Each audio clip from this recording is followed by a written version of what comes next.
Para sa ating video, magluluto tayo ng bok choy Tagalog.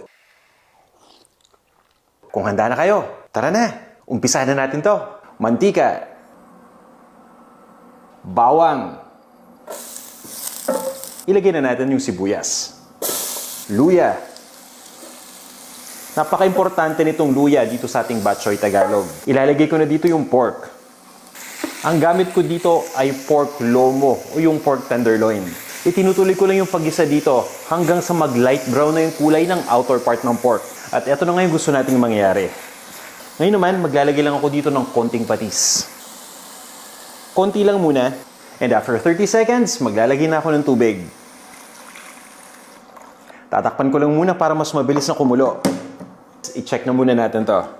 Gusto natin dito yung pork maging malambot na. Yung tipong kapag ginunguya natin, hindi na tayo mahihirapan. So, isa pa pala sa reason kung bakit maninipis yung hiwa ko sa pork para mas mabilis itong maluto at lumambot. Saktong-sakto ng lambot. Atay ng baboy. Kung gusto niyo mas maging malasa itong inyong bok choy Tagalog, pwede niyo munang igisa yung atay separately. Spleen.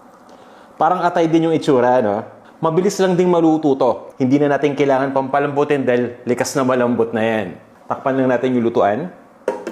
And after nating mapakuluan ng 5 minutes, so eto na yung magiging itsura niyan. Lumutang na yung mga impurities o yung mga tinatawag natin na scums. So dapat tanggalin natin yan para talagang mas ma-enjoy natin yung pagkain.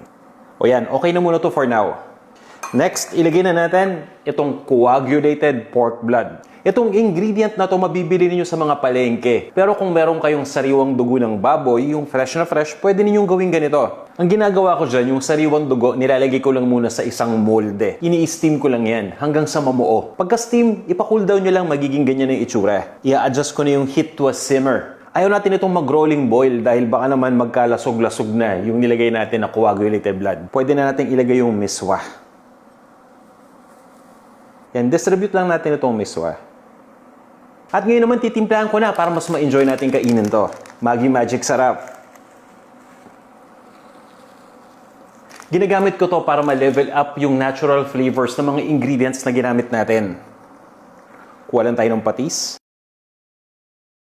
Then maglalagay lang ako dito ng ground black pepper. Dahon ng sili, pwedeng-pwede kayong gumamit dito ng spinach. Haluin lang natin to. Tatakpan ko lang tong lutuan. To turn off ko na yung init ha. So yung residual heat na lang yung magluluto dito. Ito na yung ating bok choy Tagalog. Mainit-init pa.